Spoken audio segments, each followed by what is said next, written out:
Welcome to Victorious Living. Are you ready to unlock your full potential and experience the abundant life God has planned for you? We all face challenges, but on Victorious Living, we will equip you with practical tools and inspiring stories to help you live a life of victory.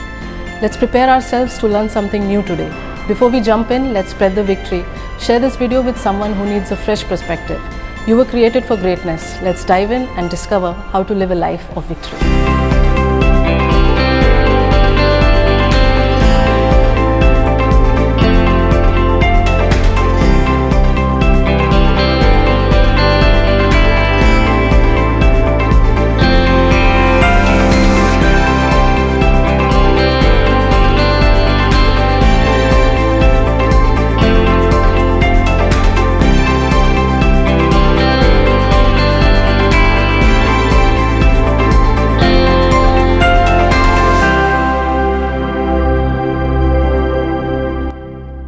Hi, wonderful people. Welcome to the show today.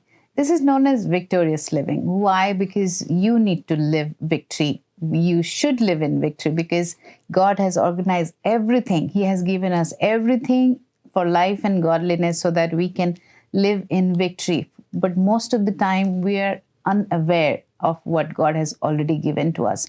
So I always say this to my team, by sitting in the garage cannot make you a car.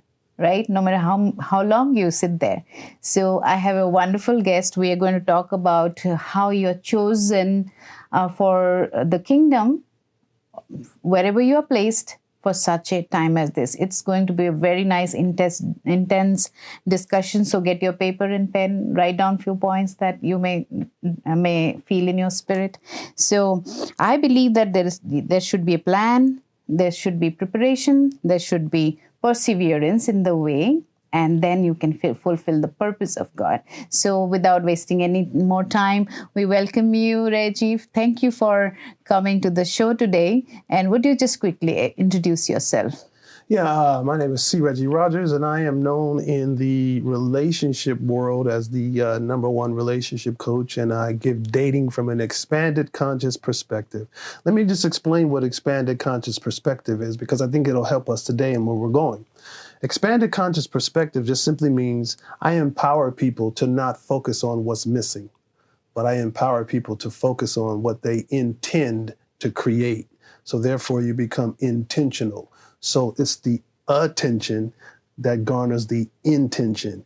Then that creates the manifestation. So that's why I give dating from an expanded conscious perspective. Wow. Today we are going to talk about a king and a queen, and even relationship involved there. We're talking about Queen Esther and how she got favor from God. And this was the season of Purim, where everything that was wrong, planned against the chosen ones, was turned around and they got favor. So we're going to talk about leadership skills today. We're going to talk about how we can obtain favor from God and men. So what is your view about the book of Esther? So when you talk about the thrust of Esther, to me, is just that one night with the king. I think that we all have the ability to have that one night with the king, but it goes beyond one night. I mean, that was the thrust of Esther, having that one night. But the truth of the matter is, it goes beyond one night, because God allows us to focus on the present. Mm-hmm. That's why it's called the present. But when you focus on the present actually becomes a present. Mm-hmm. That's why it's called present. And so when it becomes a present, it's our job to determine, how do we unwrap the bow, take the bow off, open the box to determine what's in the box. It's a present from the king. Right. So once we determine what's in the box, what is this present that the king has given to us, then that present now allows us to, what you just talked about, realize that we have favor. Right. I think the way that the 21st century has described favor, which I'm not in agreement with, is it almost comes across like certain people has favor.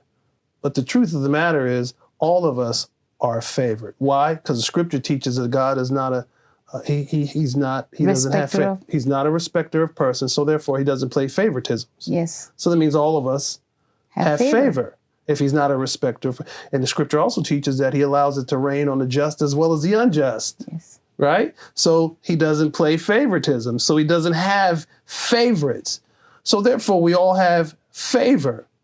And so when we discover what's in that box is our present, that allows us to understand that we all have favor because we all receive a present. It's just understanding how do we focus and how do we operate in this present moment. That's why scripture is so huge when it talks about take no thought for your life. What you shall eat, what you shall drink, what you shall wear. Is not life more than raiment? Therefore, don't worry. Just realize that you got this. That's all in his hands. He's already given you everything that you need that pertains to life. And so if he's and godliness. And so if he's already given you everything that you need that pertains to life, then you have to know that you just need to enjoy your life. Most people can't enjoy their lives because now they're saying, I don't have favor. I don't understand what's going on. I'm not the chosen one. It's the reason they don't think they don't have favor. The reason they don't think that they're the chosen one is because we've painted this picture that there are only certain people that have the ability to be chosen, certain people that have the ability to be anointed. We're all anointed. We all have it. It's just a matter of tapping into what's inside of us and allowing what's inside of us to be greater than anything that's around us. Scripture teaches it again. Greater is he that's within us. Yes. That's all of us. Yes. So we all have that greater one. Right. While you speak, I feel that most of us, we don't open that present. It's there. And like, I'll give you an example that one of my friend gifted me a Gucci boot, like, which is so expensive, but 5 years it was in my cupboard and I never realized it is that expensive. And when I needed some kind of particular kind of boots and I opened it and I saw that, I said, oh my God, this is one of the most expensive thing that I have, and I didn't value it for so long because I did not realize it. So that was a revelation for me that, God can give you everything and you may not even realize it. But here in place of Queen Esther, she didn't know that she's chosen. She's placed in the kingdom and the palace because it was God's idea. Strategic. She was very unlikely to be chosen to become the queen. She was just an ordinary girl.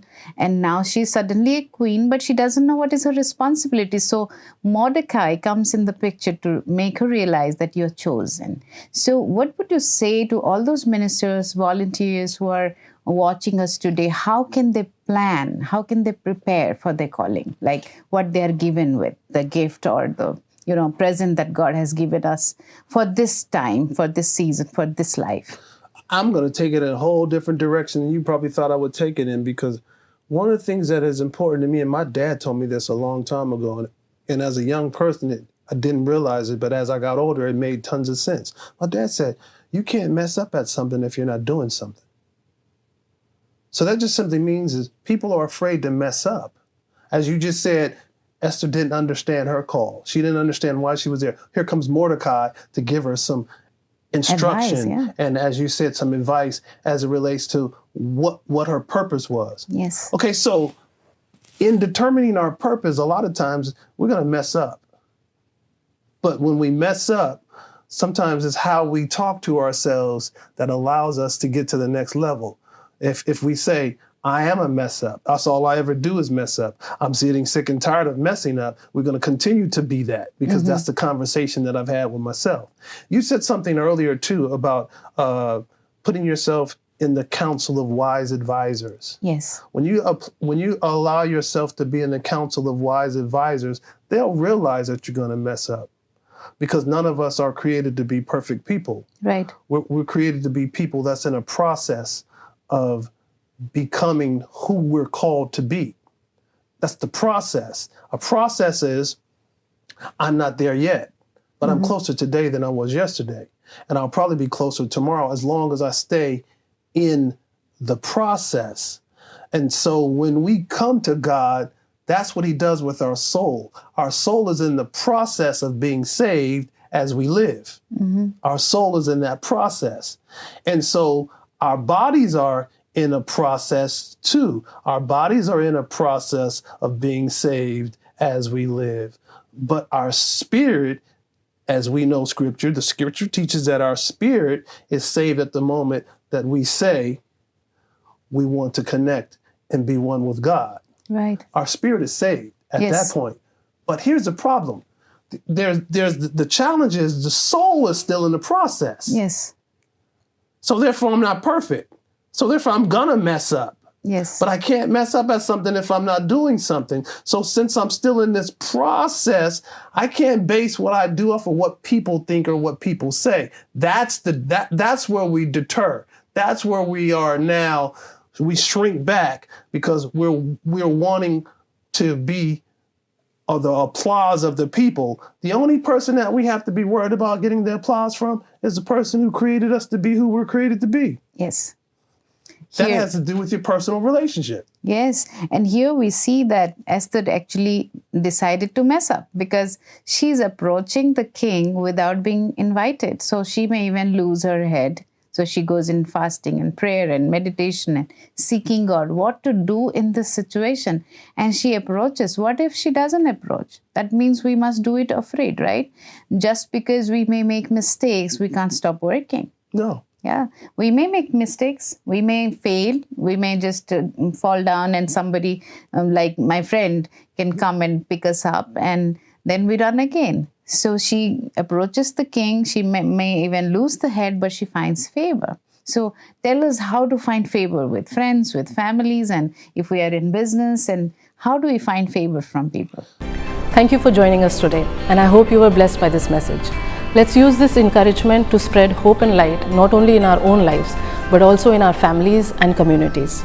If this message resonated with you, leave a comment and let us know how God is working in your lives. Stay victorious and be blessed.